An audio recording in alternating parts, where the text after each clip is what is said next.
کیسے زندگی، آؤ علماء سے پوچھ لیں، آئے جو مشکل پیش کوئی، آؤ علماء سے پوچھ لیں۔ الحمدللہ رب العالمین والصلاة والسلام علی سید المرسلین، اما بعد فاعوذ باللہ من الشیطان الرجیم، بسم اللہ الرحمن الرحیم۔ الصلاة والسلام علیک یا رسول اللہ وعلی آلک واصحابک یا حبیب اللہ۔ الصلاة والسلام علیک یا نبی اللہ وعلی آلک واصحابک یا نور اللہ۔ میٹھے میٹھے اسلامی بھائیوں اور مدنی چینل کے ناظرین، سلسلہ دارالفتہ اہل سنت میں ایک بار پھر حاضر ہیں۔ آپ سلسلے میں شامل رہیں، انشاءاللہ عز و جل علم دین کا خزانہ آپ کے ہاتھ آئے گا۔ ابتداءً درود پاک کی فضیلت کتاب فیضان رمضان سے کہ فرمان مصطفیٰ صلی اللہ تعالیٰ علیہ وسلم ہے، جس نے مجھ پر صبح و شام 10 مرتبہ درود پاک پڑھا، اسے قیامت کے دن میری شفاعت ملے گی۔ صلو علی الحبیب صلی اللہ تعالیٰ علی محمد صلی اللہ علیہ وسلم۔ مدنی چینل کے ناظرین، انشاءاللہ عز و جل آپ کی ویڈیو کالز، آڈیو کالز ایسے میں شامل سلسلہ کرتے ہیں اور آج بھی کریں گے۔ آئیے سلسلے کو کال سے ہم آگے بڑھاتے ہیں۔ تعالی سنت سے یہ سوال ہے کہ جو گائے رکھی جاتی ہیں جن کا دودھ نکال کے بیچا جاتا ہے، ان کو علاقے تجارت میں شمار کیا جائے گا یا مال تجارت میں شمار کیا جائے گا؟ جی کیا فرماتے ہیں جانور کے حوالے سے زکوٰۃ کا؟ اس طرح کی جو گائے یا بھینسیں رکھی جاتی ہیں کہ جو عام طور پہ باڑے والے رکھتے ہیں، جس میں دودھ حاصل کرتے ہیں، دودھ بیچتے ہیں، تو ان کی یہ گائے یا بھینسیں یہ مال تجارت میں شمار نہیں ہوتی۔ تو مال تجارت وہ ہوتا ہے کہ جس کو بیچنے کی نیت سے انسان خریدتا ہے۔ تو چونکہ گائے یا بھینسوں کو اس وجہ سے نہیں خریدا جاتا کہ ان کا کاروبار کیا جائے گا اور ان بھینسوں کو آگے فروخت کر کے نفع حاصل کیا جائے گا، تو یہ اپنے باڑے میں دودھ حاصل کرنے کے لیے ان کو خریدتے ہیں۔ تو یہ جو گائے یا بھینسیں ہیں یہ مال تجارت نہیں ہوتی، تو ان کے اوپر زکوٰۃ لازم نہیں ہے۔ البتہ دیگر حوالے سے جو یہ دودھ بیچتے ہیں، دودھ سے جو پیسے حاصل ہوتے ہیں، تو ان پیسوں کی اگر سیونگ ان کے پاس اتنی ہوتی ہے جو نصاب کے برابر ہو یا نصاب سے زائد ہو، تو حاجت اصلیہ اور قرض سے فارغ ہونے کی صورت میں اس دودھ سے حاصل ہونے والی کمائی کے اوپر پھر زکوٰۃ لازم ہو سکتی ہے۔ شہزاد پور سے بات کر رہا ہوں۔ روزے کی حالت میں انہیلر استعمال کر سکتے ہیں استماع پیشنٹ؟ روزے کی حالت میں انہیلر کا استعمال؟ انہیلر ایک پمپ ہے جس کو سانس اکھڑ رہی ہوتی ہے، سانس کم آ رہی ہوتی ہے، تو وہ اپنی سانس کی بحالی کے لیے ایک پمپ منہ میں لگاتا ہے اور پمپ کے ذریعے کیمیکل کے اجزاء وہ اس کے حلق میں اترتے ہیں اور حلق سے پھر وہ نیچے اترتے ہیں، تو اس صورت میں روزہ ٹوٹ جائے گا۔ البتہ ایک انہیلر کریم ٹیوب ٹائپ کی آتی ہے، جو وہ کام جو پمپ کے ذریعے ہوتا ہے وہ کریم کے ذریعے بھی ہوتا ہے۔ تو ناک پہ تھوڑا سا وہ ٹیوب ہلکی سی لگا لی جاتی ہے، وکس، انہیلر وکس۔ تو اگر کوئی انہیلر وکس ناک پہ یا پیشانی پہ لگا لیتا ہے کہ جس کے ذریعے سے جو اسمیل ہے اس کی وہ ناک کے ذریعے پھیپھڑوں وغیرہ تک پہنچ کر سانس کی بحالی کا سبب بنتی ہے، تو اس سے روزہ نہیں ٹوٹے گا۔ کہ یہاں اسمیل جا رہی ہے، خوشبو یا بو اس کی، وہ ناک کے ذریعے اندر جاتی ہے، کوئی کیمیکل کے اجزاء اس طرح کا کوئی لکوڈ نہیں جا رہا ہوتا۔ جبکہ جو انہیلر پمپ ہوتا ہے اس کے ذریعے سے لکوڈ کے باریک باریک جو اجزاء ہیں وہ حلق میں اترتے ہیں، اس سے روزہ ٹوٹے گا۔ انہیلر وکس سونگھنے سے یا بسا اوقات ناک بند ہوتی ہے نزلہ زکام کے باعث، تو اس صورت میں ایک چھوٹی سی ایک پائپ ٹائپ کا ہوتا ہے جو ناک پہ لگاتے ہیں اور سانس لیتے ہیں، تو اس سے بھی کوئی چیز خارجی اعتبار سے کوئی اجزاء حلق تک نہیں پہنچتے، صرف وہ ایک اسمیل، ایک خوشبو جو اس کے اندر ٹیوب یا کوئی بھی چیز لگی ہوئی ہوتی ہے اس کی پہنچتی ہے، تو اس سے روزہ نہیں ٹوٹے گا۔ صحیح۔ مدنی چینل کے ناظرین یاد رکھیے کہ روزے کے وہ احکام، یعنی روزہ فرض ہے تو اس کے احکام سیکھنا بھی فرض ہیں، تو وہ افعال و اعمال کی جس سے روزہ ٹوٹ جاتا ہے یہ سیکھنا بھی فرض ہے۔ تو الحمدللہ عز و جل مدنی چینل کا یہ سلسلہ ہمارا اس حوالے سے بہت رہنمائی کرتا ہے۔ اب ظاہر لوگوں کو کنفیوژن ہوتی ہے، پریشانی ہوتی ہے، مختلف عوامل کے حوالے سے کیا اس سے روزہ ٹوٹ جائے گا؟ تو الحمدللہ عز و جل اس سلسلے میں کافی حد تک کوشش کی جاتی ہے کہ ان ساری باتوں کو شامل کر لیا جائے۔ جی مزید کالس۔ میرے پاس تقریباً 18 لاکھ روپے ہیں، میں 18 لاکھ کا کاروبار کر رہا ہوں۔ زکوٰۃ کے حوالے سے پوچھنا تھا، آیا کہ مجھے زکوٰۃ میرے اوپر فرض ہے نہیں ہے؟ اس کے علاوہ میرے پاس میری پراپرٹی ہے، مطلب ایک زمین ہے کاشت والی 1.5 ایکڑ، وہ بھی میں کاشت کرتا ہوں، تو مجھے پر زکوٰۃ کس طرح واجب ہوگی، کیا کرنا ہوگا؟ چلے یہ ایک فگر تو ان کو پتہ ہے کہ 18 لاکھ روپے ہیں، کاروبار کر رہے ہیں، کیونکہ بعض اوقات یہ بھی اندازہ نہیں ہوتا کہ رقم ہے کتنی۔ صحیح، کیا فرمائیں گے؟ دیکھیں 18 لاکھ روپے جیسے ان کا یہ ممکن ہے مال تجارت کے طور پہ ہو، کاروبار میں لگا ہوا ہو، تو 18 لاکھ روپے پر ان کی زکوٰۃ لازم ہوگی۔ ٹھیک ہے۔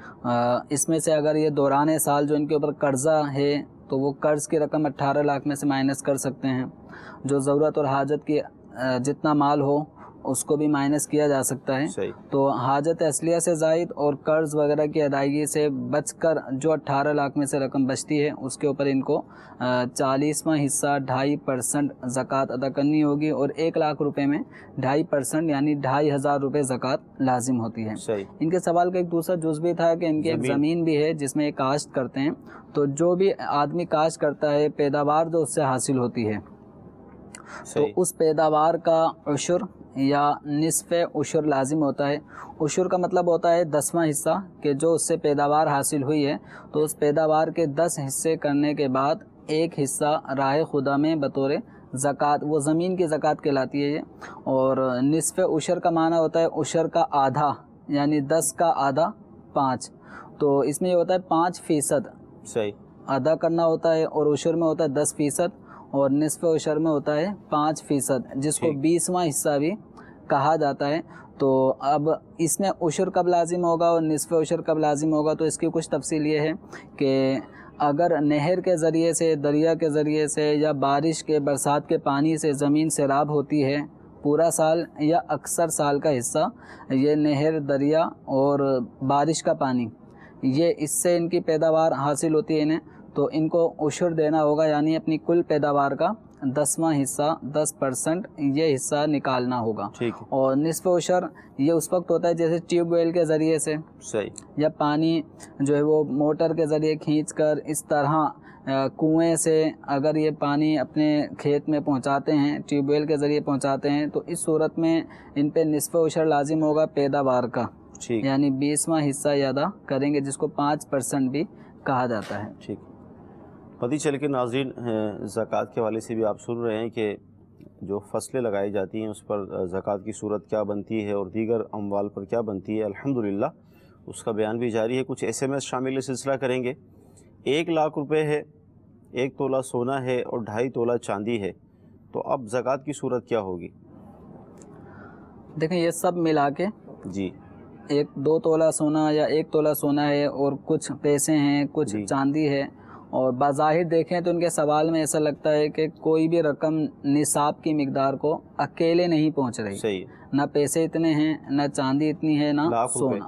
1 لاکھ روپے ہیں، تو 1 لاکھ روپے تو جو یہ نصاب سے اوپر پہنچ جاتے ہیں، تو اس صورت میں 1 لاکھ روپے چاندی کا ریٹ لگا لیں، سونا جو ان کے پاس موجود ہے اس کا ریٹ لگا لیں، ان سب کا ریٹ لگانے کے بعد پھر اب یہ دیکھیں کہ دوران سال ان پہ کچھ قرضہ تھا یا نہیں، اگر نہیں تھا تو جو ان کا ٹوٹل مالیت بنے گی اس کا یہ 2.5% زکوٰۃ ادا کریں گے سال پورا ہونے کی صورت میں۔ اچھا، اسی طرح ارشاد فرمائیں کہ اسلامی بہن ہے، منہ میں جو تھوک آتا ہے تو اس کو یہ نگل لیتی ہیں، تو کسی نے ان سے یہ کہا کہ اس کو مطلب اگر آپ نگل لیں گی تو اس سے روزے پہ اثر پڑے گا، تو اس حوالے سے کیا فرمائیں گے کہ روزہ دیکھیں ٹوٹے گا؟ منہ کے اندر لعاب جمع ہو جاتا ہے جس کو تھوک بھی کہا جاتا ہے، تو یہ لیکوڈ پی لینے سے روزہ نہیں ٹوٹے گا۔ ٹھیک ہے۔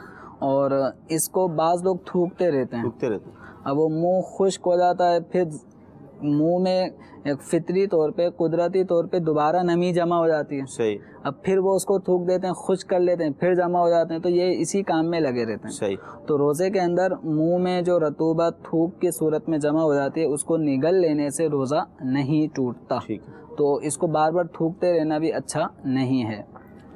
اچھا یہ ارشاد فرمائیں کہ اگر کوئی شخص چوتھی رکعت کے اندر جماعت میں شامل ہوا تو اب وہ نماز کس طرح پڑھے گا؟ چوتھی رکعت میں جو کوئی شامل ہوتا ہے تو وہ گویا امام کے ساتھ اس نے ایک رکعت پڑھی ہے جی، اور وہ ایک رکعت وہ پڑھی ہے جس میں امام کے اوپر سورہ فاتحہ یا سورت کا پڑھنا واجب نہیں ہوتا، جس کو سمجھنے کے لیے خالی رکعت بھی کہہ دیا جاتا ہے۔ تو اب جب یہ پڑھے گا تو اس کو اپنی پچھلی 3 جو چھوٹی ہوئی رکعتیں ہیں ان کو ادا کرنا ہے، اور ان کی ادائیگی کا طریقہ یہ ہے کہ پہلی اور دوسری رکعت بھی اس کی چھوٹی ہے اور تیسری بھی چھوٹی ہے۔ جی، پہلی اور دوسری رکعت میں سورہ فاتحہ کے بعد سورت بھی ملائی جاتی ہے۔ صحیح۔ تو اب یہ امام کے سلام پھیرنے کے بعد کھڑا ہوگا، صحیح۔ کھڑا ہونے کے بعد جو انداز پہلی رکعت ادا کرنے کا ہوتا ہے کہ انسان سبحانک اللہم سے نماز کو شروع کرتا ہے، تو یہ امام کے سلام پھیرنے کے بعد جب کھڑا ہوگا تو ثنا پڑھے گا، صحیح، اعوذ باللہ پڑھے گا، بسم اللہ پڑھے گا، پھر سورہ فاتحہ پڑھے گا، پھر سورت پڑھے گا، پھر رکوع سجود کر کے صحیح۔ اب اس کو کھڑا ہونا چاہیے، عام طور پہ تو یہ ہوتا ہے ایک رکعت کے بعد کھڑے ہوتے ہیں، لیکن اس کی یہ 2 رکعتیں ہو گئی ہیں، صحیح، ایک امام کے ساتھ ہے اور ایک اس نے ابھی پڑھ لی ہے، تو 2 رکعتیں جب کمپلیٹ ہو جائیں تو اس صورت میں بیٹھنے کا حکم ہے۔ صحیح۔ تو یہ بیٹھے گا، قعدہ اولا جس کو کہتے ہیں وہ قعدہ کرے گا، اتحیات پڑھ کے پھر کھڑا ہو جائے گا۔ تو اس نے ابھی تک اپنی چھوٹی ہوئی رکعتوں میں سے صرف پہلی رکعت ادا کی ہے، اب یہ جب اتحیات کے بعد کھڑا ہو جائے گا تو اب سورہ فاتحہ پڑھے گا، سورت بھی ملائے گا، اس کے بعد پھر رکوع سجود میں جائے گا۔ تو اب تعداد کے اعتبار سے اس کی یہ ہو گئیں 3 رکعتیں، اور 3 رکعتوں پہ بیٹھتے نہیں ہیں، تو اس لیے تیسری رکعت کے رکوع سجود کرنے کے بعد یہ کھڑا ہو جائے گا اور اس کے بعد ایک رکعت اور پڑھے گا، اور اس رکعت کے اندر سورہ فاتحہ پڑھے، سورت ملانا لازم نہیں ہے، تو یہ ملا بھی لے تو اس میں حرج بھی نہیں ہے۔ تو اب اس طرح سے یہ اپنی چوتھی رکعت بھی کمپلیٹ کرے گا، تحیات، درود شریف، دعا پڑھ کے نماز مکمل کرے گا۔ اچھا اس کو ہم یہ کہہ سکتے ہیں کہ تعداد کے لحاظ سے وہ پھر قعدہ کرے گا؟ ہاں، اس میں یہ ہے کہ تلاوت کے لحاظ سے وہ اس میں اس کو 2 چیزوں کا لحاظ رکھنا پڑے گا، ایک اپنی تعداد کا، صحیح، کہ اس کی تعداد کے حساب سے کتنی رکعتیں ہو گئیں، تو اتحیات پڑھنے کا تعلق ہے تعداد کے لحاظ سے، جہاں 2 رکعتوں کا مرحلہ آئے گا وہاں اس کو بیٹھنا ہوگا، اور قراءت کا جہاں تک معاملہ ہے تو اس حساب سے اس کو اپنی پہلی اور دوسری وہ کاؤنٹنگ وہ رکھنی ہے کہ پہلی رکعت چھوٹی تھی وہ ادا کی ہے، دوسری رکعت چھوٹی تھی وہ ادا کی ہے، تو قراءت کے حساب سے یہ پہلی دوسری اس ترتیب کو ملحوظ رکھے گا۔ یہ ارشاد فرمائیں کہ چھوٹے بچوں کو جو روزے رکھوائے جاتے ہیں، 8-10 سال کے جو بچے ہوتے ہیں، تو کیا ان کے روزے کا ثواب، اس کو ایصال ثواب اپنے نانا دادا کو کر سکتے ہیں؟ چھوٹے بچے جو نماز پڑھتے ہیں، تلاوت کرتے ہیں، روزہ رکھتے ہیں، حتیٰ کہ حج یا عمرہ جو بھی ان میں عقل بوجھ ہوتی ہے، سمجھ بوجھ اس کے مطابق کر رہے ہوتے ہیں، اور یہ صحیح طور پہ اس کو جب ادا کر لیتے ہیں تو ان کا وہ عمل وہ اجر و ثواب کا باعث بنتا ہے، اس عمل کو یہ ایصال ثواب بھی کر سکتے ہیں، جو اس عمل کا ثواب ہوگا یہ اپنے مرحومین رشتہ داروں کو بھی پہنچا سکتے ہیں، کہ اس دینے کے اندر بچوں کا نقصان نہیں ہے۔ صحیح۔ ہاں، بچہ اپنی مملوکہ چیز کسی دوسرے کو گفٹ نہیں کر سکتا، تحفہ نہیں دے سکتا، حتیٰ کہ بچہ اپنی مملوکہ چیز مسجد میں بھی نہیں دے گا، اور لینے والے کو اگر پتہ ہے کہ یہ بچے کی ذاتی ملک ہے تو وہ لے گا بھی نہیں، اس کو لینا بھی جائز نہیں ہے۔ تو چونکہ یہاں دینے میں بظاہر کمی آ رہی ہے، لیکن ایصال ثواب ایک ایسا معاملہ ہے کہ اس میں اگر ہم کسی کو ثواب پہنچاتے ہیں تو ثواب پہنچانے والے کے پاس سے وہ خرچ نہیں ہوتا، کم نہیں ہوتا، اگلے شخص کو اتنا ثواب پہنچ جاتا ہے جتنا آپ کو اس نیک عمل پہ ثواب پہنچ رہا ہوتا ہے، مل رہا ہوتا ہے۔ تو اس لیے بچے اپنے اس نیک عمل کا ثواب بھی پہنچا سکتے ہیں۔ صحیح جی، مزید کالس دیجیے۔ میرا نام غلام محی الدین اتاری ہے، میں مرکز الاولیاء لاہور سے بول رہا ہوں۔ میرا آپ سے سوال ہے کہ اگر روزہ رکھا ہو تو طبیعت بہت خراب ہو رہی ہے تو روزہ اگر توڑ لیا جائے تو گناہ تو نہیں ملے گا؟ روزہ توڑ لیا جائے، دیکھیں اب اس میں روزہ طبیعت خراب ہونے کا جہاں تک معاملہ ہے تو بسا اوقات معمولی سی تکلیف کو بھی طبیعت خراب ہونا کہا جا سکتا ہے۔ صحیح۔ تو معمولی سی تکلیف یہ روزہ توڑنے کا عذر نہیں بنتی۔ ٹھیک۔ انتہا درجے کی کوئی ایسی تکلیف ہو جائے کہ اگر وہ تکلیف کے وقت دوا نہ لی جائے فوری طور پہ تو مرض بڑھ رہا ہے، یعنی اگر روزہ باقی رکھا جائے گا تو مرض بڑھ جائے گا، شدت اختیار کر جائے گا، تو اس صورت میں روزہ توڑنے کی گنجائش ہوگی، لیکن ہر طبیعت کے خراب ہونے کو، معمولی سی طبیعت بگڑنے کو، جس میں آدمی تھوڑا صبر کر کے سنبھل سکتا ہے، بعد میں صحیح بھی ہو جائے گی. صحیح. تو معمولی سی جو تکلیف ہیں، ان تکالیف کو عذر روزہ توڑنے کا قرار نہیں دے سکتے. تو جس کے ساتھ ایسی کنڈیشن ہو جائے، اللہ نہ کرے، تو دارالافتاء اہل سنت کے نمبرز موجود ہیں، فون نمبر، اس پہ کال کر سکتے ہیں. اور اسی طریقے سے شہر میں مستند مفتی سنی علماء بھی موجود ہوتے ہیں، ان کی شرعی رہنمائی بھی لی جا سکتی ہے. تو میل کے ذریعے بھی شرعی رہنمائی لی جا سکتی ہے، واٹس ایپ کے ذریعے بھی سہولت ہے الحمدللہ. تو جس کے ساتھ ایسی کوئی کیفیت موجود ہو، تو جو شرعی رہنمائی کے ذرائع ہیں ان کو اختیار کریں، اور اینی ٹائم جو بھی صورت بنتی ہے شرعی رہنمائی کی، تو صحیح شرعی رہنمائی حاصل ہونے کی صورت میں اس کے مطابق عمل کریں. مدنی چینل کے ناظرین، عموماً ایسا ہوتا ہے کہ جب آدمی بیمار ہوتا ہے تو ڈاکٹرز کی طرف سے ہدایت ہوتی ہے کہ آپ روزہ نہ رکھیں. تو بعض ہمارے ایسے اسلامی بھائی بھی ہوتے ہیں کہ جو فقط ڈاکٹرز کے کہنے پر وہ روزہ چھوڑ دیتے ہیں. تو مفتی صاحب نے جس طرح ارشاد فرمایا کہ جو عاشقان رسول مفتیان کرام ہیں، علماء کرام ہیں، آپ ان سے رابطہ کریں، ان کی رہنمائی کے بعد پھر فیصلہ کریں کہ کیا کرنا ہے. فقط ڈاکٹر کے کہنے پر عمل نہ کیا جائے. ایک ایس ایم ایس حوالے سے بھی آیا ہے کہ میں بیمار ہوں، اندر زخم ہے، جسم کے اندرونی حصے میں زخم ہو گیا ہے، اور ڈاکٹر نے روزہ نہ رکھنے کا فرمایا ہے، لیکن ڈر رہی ہیں کہ کہیں گناہ نہ مل جائے. تو اس حوالے سے کیا فرمائیں گے؟ دیکھیں، اب اس کیفیت کو دیکھ لیں کہ اگر ان کی ٹریٹمنٹ جاری ہے، اور وہ جو دوا ہے اس دوا کے ذریعے وہ صحیح ہو رہی ہیں، اور روزہ رکھنے کے باعث دوا نہیں پہنچے گی، زخم ہے تو وہ زخم بگڑ سکتا ہے جی، اور بگڑ رہا ہے، اگر اس کو برابر پراپر طریقے سے دوا کا استعمال نہ کریں، صحیح. تو کچھ صورت یہاں بن سکتی ہے کہ روزہ نہ رکھیں. صحیح. تو اللہ تعالیٰ ان کو شفا عطا فرمائے، صحت یابی عطا فرمائے. جی، اگلی کال. میرا نام انوار ہے، اور میرا مفتی صاحب سے یہ سوال ہے کہ اگر میرا روزہ ہے تو اگر مجھے ٹیکا وغیرہ انجیکشن لگتا ہے تو کیا اس سے روزہ ٹوٹ جائے گا؟ اچھا، ایس ایم ایس بھی ہے ڈرپ وغیرہ کے حوالے سے، تو دونوں کو شامل کر لیں. تو ڈرپ یا انجیکشن، یہ ڈرپ تو نسوں میں، رگوں میں ہی لگتی ہے، اور انجیکشن گوشت میں بھی لگتے ہیں اور نسوں میں بھی لگتے ہیں. تو انجیکشن دونوں طرح کے، اور ڈرپ جو رگوں میں لگتی ہے، ان کے لگانے سے روزہ نہیں ٹوٹتا. صحیح. البتہ بعض لوگ یہ روزہ جب ان کو محسوس ہو رہا ہوتا ہے، بھوک کی کیفیت ہوتی ہے، تو بعض لوگ اس کیفیت کو ختم کرنے کے لیے، تاکہ کمزوری جو ہو رہی ہے روزے کی وجہ سے، تو اس روزے کی کمزوری کو دور کرنے کے لیے طاقت کے انجیکشن لگاتے ہیں. کوئی مرض نہیں ہوتا، کوئی تکلیف نہیں ہوتی، تو صرف طاقت حاصل کرنے کے لیے انجیکشن لگاتے ہیں. تو یہ عمل مکروہ ہے. صحیح. ورنہ اگر کوئی بیماری ہے اور اس کے باعث انجیکشن یا ڈرپ کی ضرورت پڑتی ہے تو اس سے روزہ نہیں ٹوٹے گا. جی، اگلی کال. میرا مفتی صاحب سے سوال ہے کہ وضو کے درمیان جب مسح کرتے ہیں تو ہاتھ چومنا کیسا ہے؟ ہاں، یہ ہوتا ہے کہ لوگ چوم کے پھر وہ کرتے ہیں. لیکن خاص اگر اس موقع پہ اذان ہو رہی ہے اور اشہد ان محمد رسول اللہ، یہ آپ نے سنا ہے، تو اس موقع پہ ایک موقع اچانک ایسا لمحہ ہے، اس وقت چومنے میں تو حرج نہیں ہے، بلکہ مستحب ہے. ٹھیک ہے کہ اشہد ان محمد رسول اللہ سنتے وقت انگوٹھے چومے جائیں. لیکن اس کے علاوہ کوئی موقع نہیں ہے، بس ایسے ہی چومتے ہیں. اب کوئی ناک، منہ، آنکھ پہ لگا کے پھر پیشانی تک ہاتھ لے کے جاتا ہے، تو یہ عمل سنت سے ثابت نہیں ہے. بے معنی اللہ، یعنی ایک کام ہے، بے مقصد ایک کام ہے، تو اس کام سے بچنا چاہیے. صحیح. بہت سارے اعمال جو ہے نا وہ دیکھا دیکھی چل رہے ہیں، جی، وہ ہمارے بڑے کرتے ہوئے آ رہے تھے، تو اس طرح کیا فرمائیں گے؟ کیا مطلب؟ دیکھیں، اس میں بہت سارے معاملات ایسے ہیں کہ جن میں جو علم حاصل ہوتا رہتا ہے نا، تو کنفیوژن دور ہوتی ہے کہ اچھا اب پتہ چلا کہ ہم تو یہ کرتے تھے، غلط کرتے تھے. تو علم دین جو نا وہ حاصل کریں، تاکہ بہت ساری جو جہالتیں ہیں، ناواقفیت ہے شرعی مسائل سے، وہ ناواقفیت دور ہوگی اور انسان علم حاصل کرتا رہے گا، اور جو شرعی احکامات ہیں اس کے مطابق عمل کا اس کو موقع ملتا رہے گا. تو بہت سارے کام دیکھا دیکھی انسان غلط کر رہا ہوتا ہے. جیسے اس کی ایک مثال ایک اور لے لیں وضو ہی کی، کہ ہاتھ دھونے کا جب مرحلہ آتا ہے، باقاعدہ ہاتھ نل کے نیچے لے کے جاتے بھی ہیں، اور اچھی طرح پانی بہانے کے بعد پھر یہ جی یہ کرتے ہیں.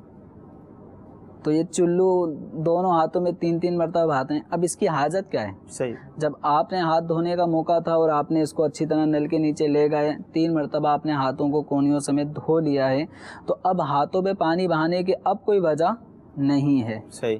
تو اسی طرح یہ بھی ہے کہ جب سر کا مسح کرتے ہیں, سر کا مسح کرنے کے بعد بھی یہ انگلیوں میں اب خلال کر رہے ہوتے ہیں. صحیح. تو انگلیوں میں خلال کا موقع ہے, جب ہاتھ دھونے کا موقع آتا ہے نا, اس وقت انگلیوں میں خلال کریں تاکہ انگلیوں کے ان درمیانی حصوں میں پانی پہنچے جائے. اب جب آپ نے ہاتھ بھی دھو لیے, مسح کر لیا, مسح کرنے کے بعد پھر یہ بعض لوگ یہ کرتے ہیں. صحیح.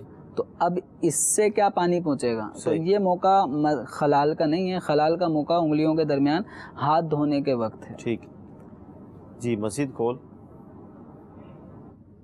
عشاء کی نماز میں 3 وتر پڑھتے ہیں, 3 وتر کی آخری رکعت میں الحمد شریف پڑھ کر اور کوئی سورت پڑھتے ہیں, ڈائریکٹ رکوع میں چلے جاتے ہیں بنا دعائے قنوت پڑھے, تو کیا ایسے میں نماز ہو جاتی ہے؟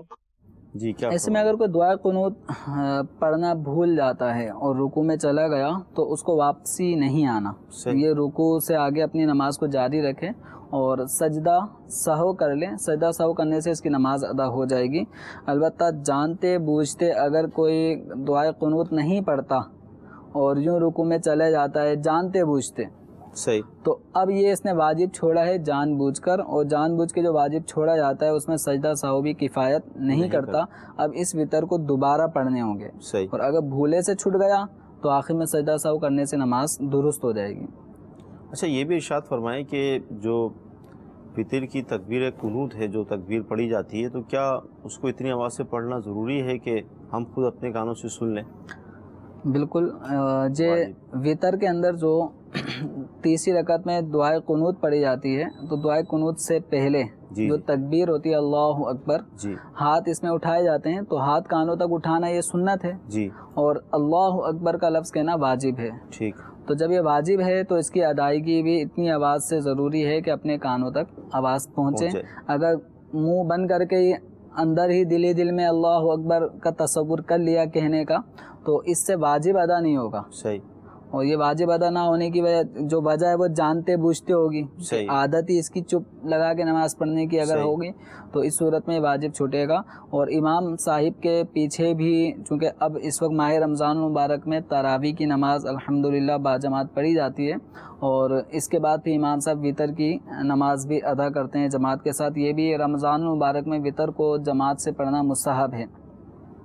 تو اس موقع پر امام صاحب جب اللہ اکبر کہیں گے تکبیر قنوت تیسری رکعت میں قنوت کے لیے, تو وہ مقتدیوں کو بھی کہنا واجب ہے. صحیح. امام صاحب بھی کہہ رہے ہوتے ہیں, وہ تو بلند آواز سے کہہ رہے ہیں, ہمیں لیڈ کر رہے ہوتے ہیں, ہمیں لے کے چل رہے ہوتے ہیں, تو مقتدیوں پر بھی واجب ہے کہ وہ تکبیر قنوت ادا کریں. لیکن یہ اتنی آواز سے ادا کریں گے کہ اپنے کانوں تک آواز پہنچے.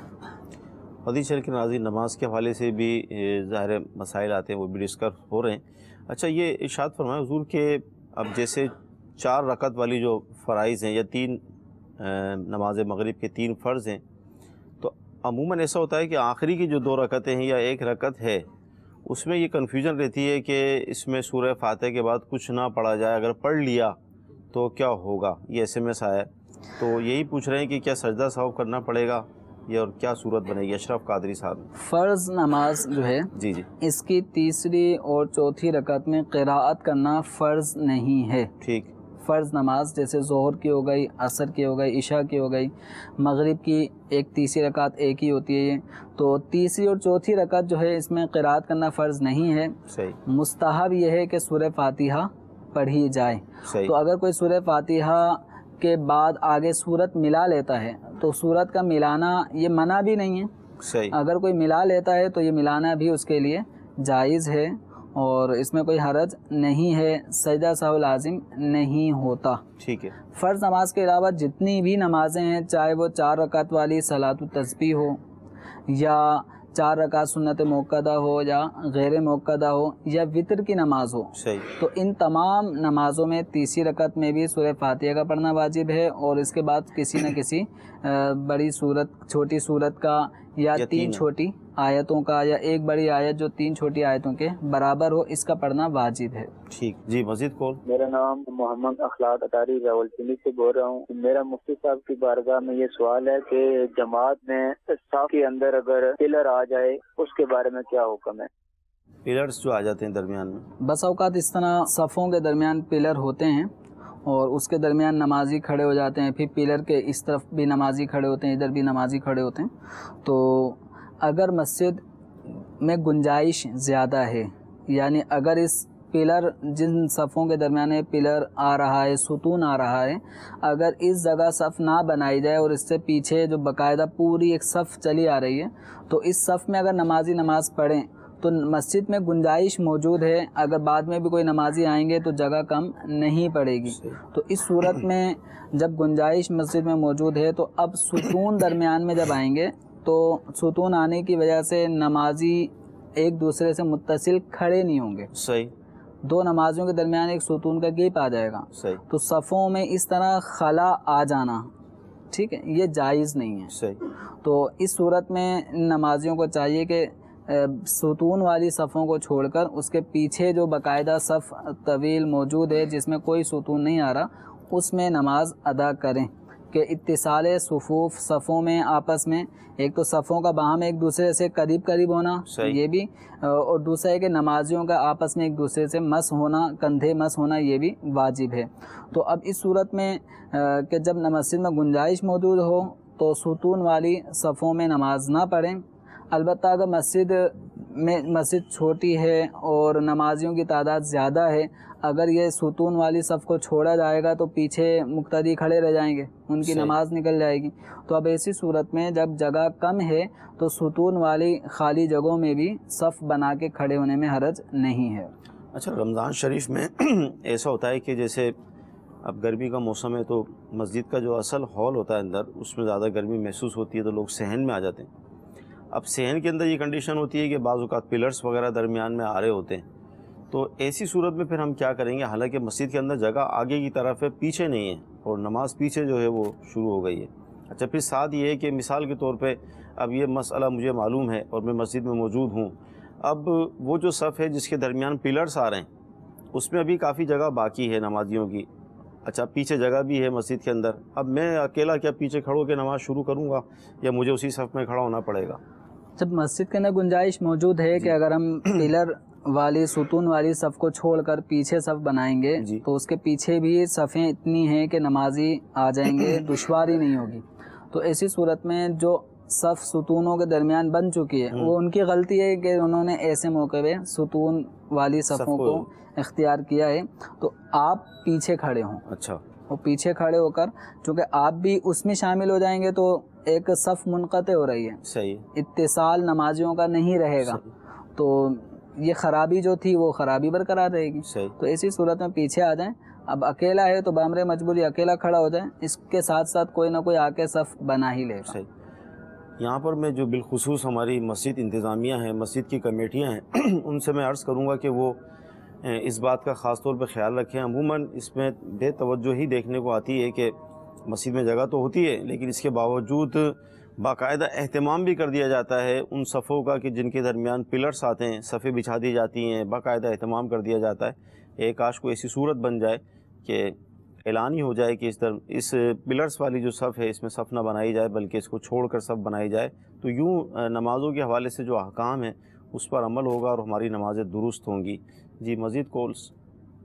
رمضان المبارک کا روزہ فرض ہے، کیا اس فرض روزے کے ساتھ نفل روزہ ہم رکھ سکتے ہیں؟ کیسے رکھیں گے نفل روزہ اس کے ساتھ، یا نیت کریں گے؟ یہی صورت اس سمجھ میں آ رہی ہے کہ یہ فرض روزے کے اندر نیت کر لیں گے کہ میں نفل روزہ بھی رکھ رہا ہوں، تو فرض روزے کی ادائیگی کے ساتھ ساتھ نفل کی نیت بھی شامل کر لینا، اس سے نفل کا ثواب نہیں ملے گا، یہ فرض ہی روزہ ادا ہوگا اور ایک ہی روزہ ادا ہوگا۔ یہ نہیں ہوگا کہ فرض رمضان کا بھی ادا ہو گیا اور نفل روزے کا بھی ثواب مل گیا تو یوں انہیں مطلب دو ڈبل ثواب مل جائے، تو ایسا یہاں روزے کے اندر ایسا معاملہ نہیں ہے کہ فرض اور نفل ان دونوں کی نیت ایک ساتھ جمع نہیں کر سکتے۔ ٹھیک ہے۔ اچھا، کیا روزے کے ساتھ ساتھ تراویح بھی ضروری ہے؟ اور اگر کبھی کبھار چھوڑ دیں تو کیا کوئی حرج واقع ہوگا؟ اور ساتھ ہی یہ کہ اسلامی بہنیں اگر حافظہ نہ ہوں تو وہ پھر تراویح کیسے پڑھیں؟ دیکھیں روزہ یہ ایک علیحدہ ایک فرض ہے، ٹھیک ہے، اور تراویح ایک علیحدہ سے سنت موقدہ عمل ہے، ٹھیک ہے۔ جس طرح ہم ظہر کے فرض نماز ادا کرتے ہیں تو فرض نماز ادا کرنے کے بعد 4 سنتیں پہلے وہ موقدہ ہیں، ٹھیک ہے، وہ علیحدہ سے ایک موقدہ عمل ہے، اور فرض جو ظہر کے ہیں وہ علیحدہ سے ایک عمل ہے۔ اسی طرح جو ماہ رمضان میں اگر ہم ظہر کی نماز پڑھ رہے ہیں تو روزہ ایک الگ سے فرض ہے، تو ہر عبادت کا اپنا اپنا ایک لحاظ ہے۔ ٹھیک ہے۔ تو ماہ رمضان مبارک میں یہ کہ عبادتوں کا سلسلہ زیادہ ہو جاتا ہے، صحیح، اس میں روزہ بھی فرض ہو جاتا ہے، تراویح بھی سنت موقدہ ہو جاتی ہے۔ تو تراویح اگر کوئی نہیں پڑھتا، عادت بنا لیتا ہے چھوڑنے کی اور نہیں پڑھتا، تو تراویح ترک کرنے کی عادت بنانے والا گناہ گار ہوگا۔ صحیح۔ بائی چانس کسی وجہ سے اگر کسی نے نہیں پڑھی تو اس نے یہ عمل بلا عذر اگر سنت موقدہ تراویح کا یہ عمل چھوڑا ہے، نہیں پڑھی، تو یہ اس نے عمل برا کیا۔ صحیح۔ اور رہا معاملہ خواتین کا، تو خواتین کے لیے بھی یہی حکم ہے جو مردوں کے لیے ہے کہ سنت موقدہ ہے، ان کو بھی 20 رکعت تراویح ادا کرنی ہے۔ صحیح۔ اب اس کے لیے حافظ ہونا ضروری نہیں ہے صحیح۔ کہ حافظ ہوگا وہی تراویح پڑھے، جو حافظ نہیں ہے وہ نہ پڑھے، یا تراویح جماعت ہی کے ساتھ ہوتی ہے، بغیر جماعت کے نہیں ہوتی۔ تراویح بغیر جماعت کے بھی 20 رکعتیں پڑھی جاتی ہیں۔ تو اگر خواتین ہیں، ان کو جماعت کی ویسے اجازت نہیں ہے تو یہ تنہا ہی پڑھیں گی، چاہے حافظہ ہو یا غیر حافظہ ہو، تو یہ تنہا اپنی 20 رکعتیں ادا کریں۔ اور ایک آسان طریقہ یہ ہے کہ جتنی صورتیں کسی بھی مرد یا عورت کو یاد ہیں تو ان صورتوں کو تراویح کی نماز میں ادا کریں۔ کہ اگر کسی کو 20 صورتیں یاد ہیں تو ترتیب وار ایک 20 صورتوں کو آرام سے بار بار پڑھنے کا موقع ملے گا، یاد رہیں گی۔ ٹھیک ہے۔ تو اس طرح کریں، یا علم تری کیفا سے شروع کر کے والناس تک ہر رکعت میں ایک ایک صورت اس میں سے پڑھتی رہے تو 10 رکعتوں میں یہ والناس تک پہنچ جائے گی۔ پھر دوبارہ علم تری سے شروع کرے والناس تک، تو یوں 20 رکعتوں میں 2 مرتبہ علم تری کیفا سے من الجنت والناس سورہ ناس تک یہ پڑھنے کا موقع ملے گا۔ تو جو صورت اپنانا چاہیں بہتر ہے، البتہ بہتر یہ ہے کہ تراویح میں جتنا قرآن آدمی کو یاد ہو تو اس قرآن کو تراویح میں پڑھے۔ اچھا، زکوٰۃ کا جو ہے وہ نصاب اگر آپ بتا دیں، اگرچہ کئی دفعہ ہم نے بتایا ہے اپنے سلسلے کے اندر، لیکن ظاہر نئے ہمارے ناظرین بھی شامل ہوتے ہیں۔ اب یہ SMS یہ ہے کہ 10,200 روپے کی ایک رنگس میرے پاس موجود ہے، اس کے علاوہ بھی ایک دوسری ہے جو 7,000 روپے کی ہے، تو اب زکوٰۃ کی صورت کیا ہوگی؟ اب ان کے پاس جو بھی رنگ ہے، زیور ہے سونے کا، تو اس کی مالیت بمشکل جو ان کے ریٹ انہوں نے بتائے 17-18 ہزار روپے بن رہے ہیں جی، تو 17-18 ہزار روپے کے یہ زیور ہیں۔ کیا اس کے علاوہ مزید پیسے ہیں، رقم ہے، نہیں ہے؟ کیا ان کے پاس کوئی مال تجارت ہے، نہیں ہے؟ انہوں نے کہیں پرائز بونڈ رکھے ہوئے ہوں، وہ بھی سیونگ اکاؤنٹ ہو یا کرنٹ اکاؤنٹ ہو، اس میں پیسے ان کے موجود ہوں، تو یا کاروبار کے لیے رقم دی ہوئی ہو۔ تو یہ بہت سارے سوالات ہیں، ان سب کے کلیئر ہونے کے بعد پھر بتایا جاتا ہے کہ ان پہ زکوٰۃ ہے یا نہیں۔ ٹھیک ہے۔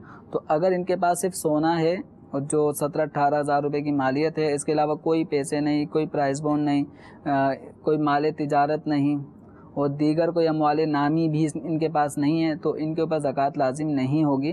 اور اس وقت جو چاندی 52.5 تولہ جو آ رہی ہے، یہ 37-38 ہزار روپے کے درمیان تقریباً ان کا نصاب بن رہا ہوتا ہے۔ کبھی یہ 37,500 کچھ روپے بنتی ہے، تو یہ اپ ڈاؤن اس کے ریٹ ہوتے رہتے ہیں۔ تو جو بھی ہو رہے ہیں فی الحال 37,500 سے 38,000 روپے یہ پاکستانی اس وقت کراچی کا جو 52.5 تولہ چاندی جتنے ریٹ میں آ جاتی ہے، وہ 37,500 سے 38,000 کے درمیان اس کا ریٹ بن رہا ہے۔ صحیح۔ مدنی چینل کے ناظرین، یہ اس کا آپ کو نصاب زکوٰۃ کا بھی بتایا، عرض کیا گیا۔ مزید انشاءاللہ تعالی زکوٰۃ کے حوالے سے اور سوال شامل سلسلہ کریں گے۔ آئیے مزید کالس کو ہم لیتے ہیں۔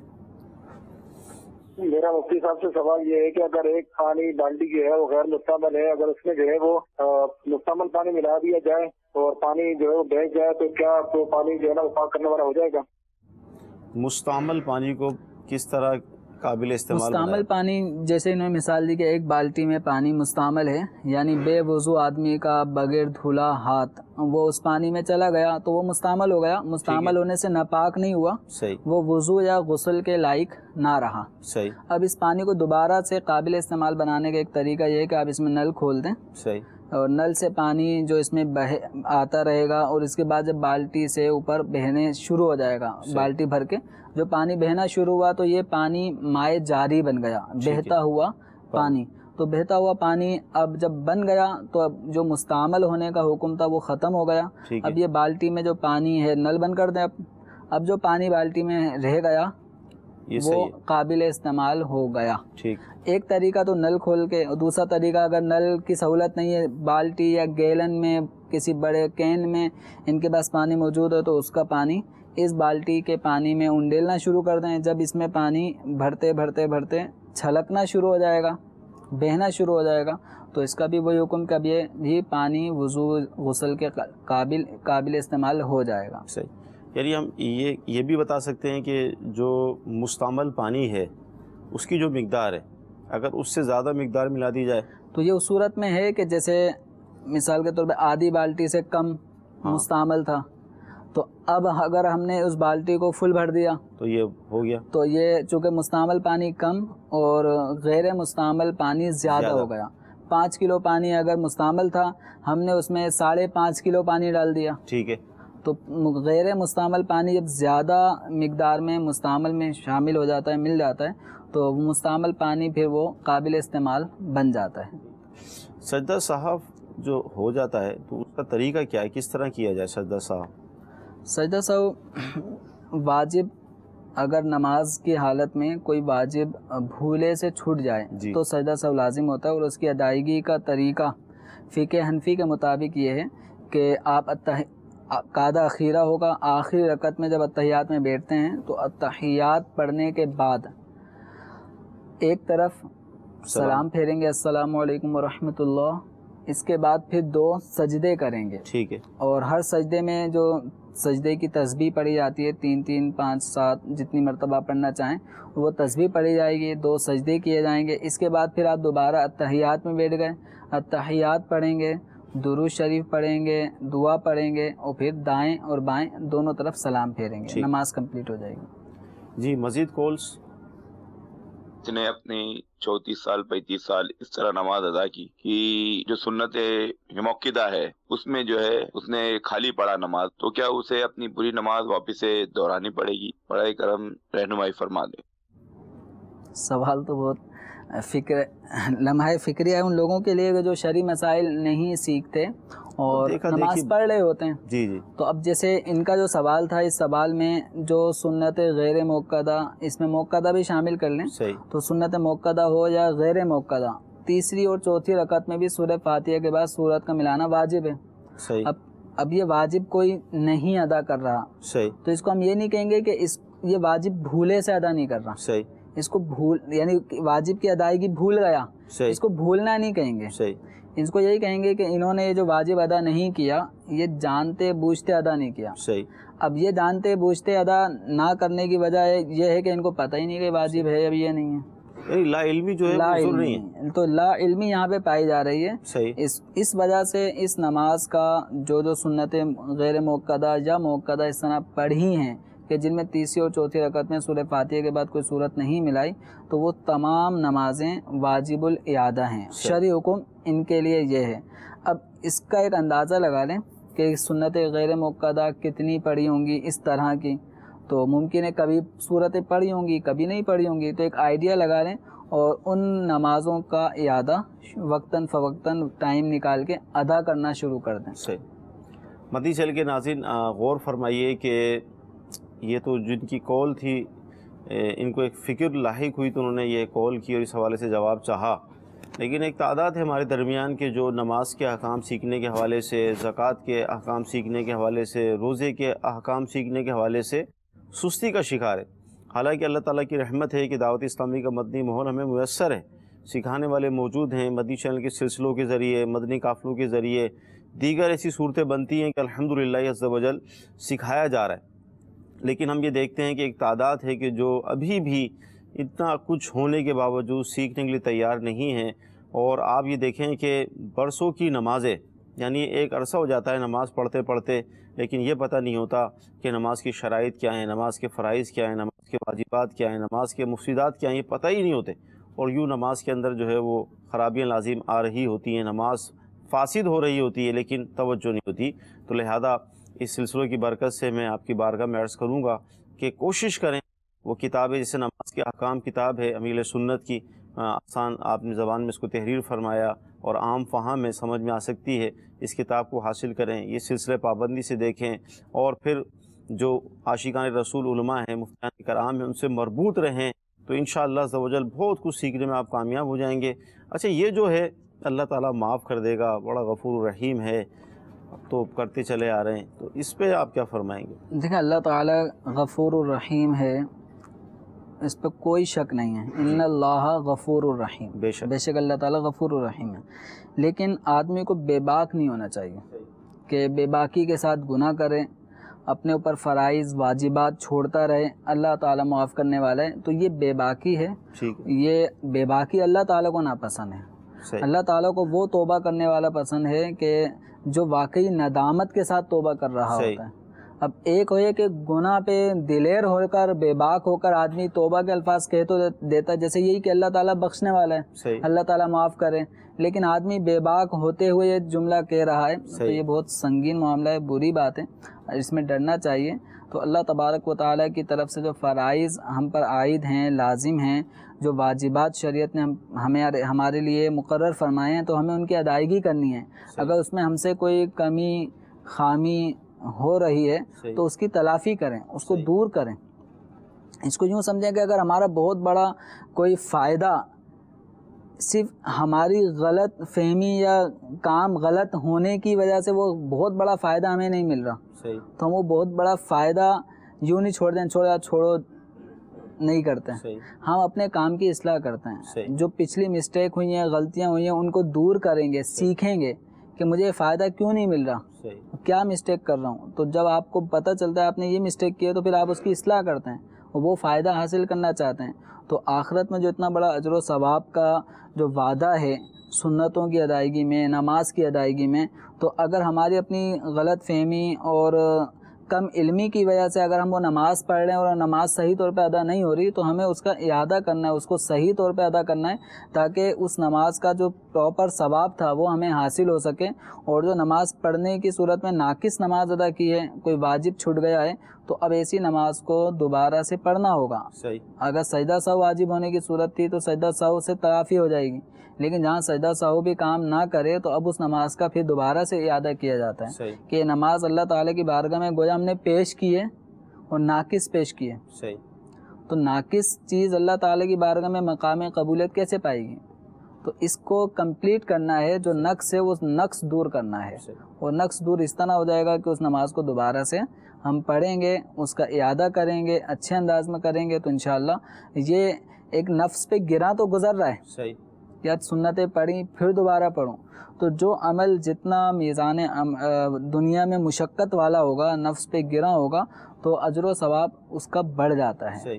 تو اس لیے اس نیت سے بھی کہ یہ نفس پہ چونکہ گرا گزر رہا ہے اور میں نفس کے خلاف کام کرتے ہوئے اس واجب کی ادائیگی کروں گا، اور آگے اللہ تعالیٰ سے امید بھی رکھے کہ اگر میں جیتے جی وہ ساری سنتیں ادا نہ کر پایا جن میں واجب چھٹنے کی وجہ سے مجھ پہ واجب الاعادہ ہونے کا حکم تھا، نماز دوبارہ سے دہرانے کا حکم تھا، تو اب میں نے شروع کر دی ہے اور وقتاً فوقتاً پڑھ رہا ہوں، اور مرنے سے پہلے اگر ادا نہیں کر پایا تو اللہ تعالیٰ بخشنے والا ہے. اپنا ارادہ تو بنائیں.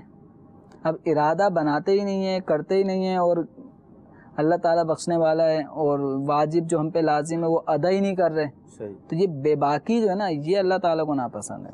مدنی چینل کے ناظرین، بہت پیاری بات ہے مفتی صاحب نے ارشاد فرمائی اپنے دوران کلام کہ ہم کوئی چیز پیش کرتے ہیں، یعنی اللہ تعالیٰ کو ایک چیز ہم پیش کر رہے ہیں، تو اگر اس کو دنیاوی مثال سے سمجھا جائے کہ دنیاوی طور پر اگر کوئی بڑا آدمی ہو، کوئی اہل منصب ہو، اور ہم اس کو کوئی چیز دیں، کوئی پیش کریں، تو ہمارا انداز کیا ہوگا، ہماری اس کی تیاری کیا ہوگی، اس چیز کو ہم کس انداز میں پیک کر کے کس انداز میں پیش کریں گے، اس کا کتنا اہتمام کریں گے. یہ مثال صرف سمجھانے کے لیے عرض کی جا رہی ہے. اب نماز جو ہے وہ اللہ تعالیٰ کے لیے ہم پڑھتے ہیں، اللہ کی بارگاہ میں پیش کرتے ہیں، اس میں ہمارا اہتمام کتنا ہوتا ہے، اس کی ہماری تیاری کتنی ہوتی ہے، اس پر بھی غور فرما لیں۔ یہ دیکھا جاتا ہے کہ فجر کی نماز میں بعض لوگ جو رات کے کپڑے ہوتے ہیں وہی پہن کے چلے آتے ہیں، اسی طرح کام کاج کرنے والا وہ میکینک ہے، موٹر سائیکل ہے اور اس طرح کا کام کرتا ہے تو وہ اسی کپڑوں میں مسجد کے اندر چلا آ رہا ہے۔ یعنی اللہ کی بارگاہ میں حاضری ہے، مسجد ہے، اور اسی طرح لوگ مطلب یہ کہ یعنی ہمیں تو یہاں تک کہا گیا کہ منہ کے اندر اگر بو ہے تو مسجد میں آنے سے منع کیا گیا تاکہ نمازیوں کو، فرشتوں کو تکلیف نہ ہو۔ اور آپ یہ غور فرمائیں کہ کپڑے بھی گندے ہو رہے ہیں، بو آ رہی ہے اور اللہ کی بارگاہ میں حاضری ہے، تو ایسی نماز اب یہ اب کتنی اس حالت میں کہ ہم کسی تقریب میں جائیں گے، کسی گھر میں جائیں گے نہیں، لیکن نماز کو شاید وہ کہنا نہیں چاہیے، اتنا ہلکا لے لیتے ہیں کہ کوئی مسئلہ نہیں ہے، اللہ تعالیٰ کا بالکل۔ جیسے بعض مساجد میں آپ نے جیسے مثال کہی نا کہ وہ لباس اس طرح کا کام کاج کا لباس، کام کاج کا لباس کے ساتھ ساتھ بسا اوقات وہ ایک شلوار ہے اس کے اوپر شرٹ پہن لی، اب شلوار اور شرٹ آپس میں میچ نہیں ہے، جوڑ نہیں ہے، جوڑ نہیں، پینٹ شرٹ کا ایک باقاعدہ ایک جوڑ ہے، یہ پہنی جاتی ہے، شلوار کے ساتھ قمیص کا جوڑ ہے، اب شلوار کے ساتھ یہ ٹی شرٹ پہن کے اب وہ بظاہر آدمی عجیب سا ہی لگ رہا ہوتا ہے، اور سلوار کی بھی جو کیفیت ہوتی ہے وہ سلوٹیں وہ عجیب سی، مطلب دیکھنے میں وہ آدمی اچھے لباس والا نہیں لگتا۔ ایسی بھی دعوت میں جائے گا؟ نہیں جائے گا، کبھی نہیں آئے گا، لیکن اللہ تعالیٰ کے دربار میں بڑی جلدی آ جائے گا۔ نماز پڑھ اس کو کہا جائے بھائی میری نماز ہو جاتی ہے کوئی مسئلہ نہیں، تو آپ کی نماز ہو جاتی ہے لیکن نماز میں وہ خوبی نہیں آ رہی جو ہونی چاہیے۔ مدنی چینل کے ناظرین، یہ باتیں اس لیے بھی عرض کی جاتی ہیں کہ ہمیں چوٹ لگے اور ہمارا ذہن بنے، سلسلہ ہوا، بہت کچھ سیکھنے کو ملا۔ اللہ تعالیٰ کی بارگاہ میں دعا کرتے ہیں کہ اللہ تعالیٰ آج کا ہمارا سلسلہ اپنی بارگاہ میں قبول فرمائے۔ صلو علی الحبیب صلی اللہ تعالی علی محمد۔ گزارے کیسے زندگی، آؤ علماء سے پوچھ لیں، آئے جو مشکل پیش کوئی، آؤ علماء سے پوچھ لیں۔